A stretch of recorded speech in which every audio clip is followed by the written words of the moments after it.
Hai semuanya, di video kali ini saya mau men-share 21 PLL yang saya pakai. Nah, buat kalian yang belum tahu PLL itu apa, PLL adalah permutasi last layer ya. Jadi permutasi terakhir untuk menyelesaikan Rubik. Salah satu contohnya seperti ini. Nah, seperti ini. Tinggal menyelesaikan yang lapis samping ini ya.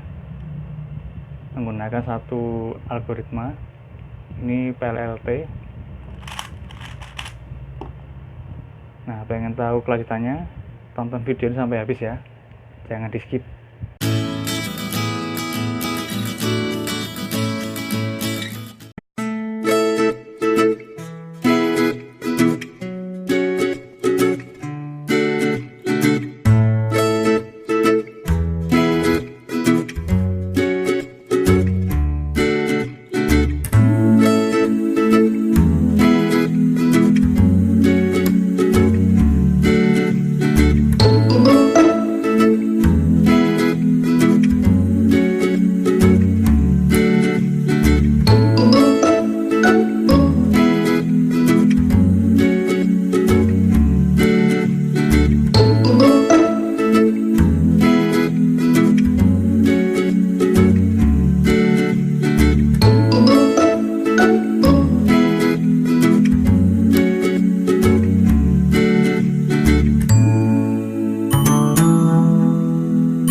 Nah, seperti itulah videonya 21 PLL yang saya pakai sampai sekarang. Dan buat kalian yang belum subscribe, silahkan subscribe karena subscribe itu gratis. Dan sampai ketemu lagi di video berikutnya. Bye.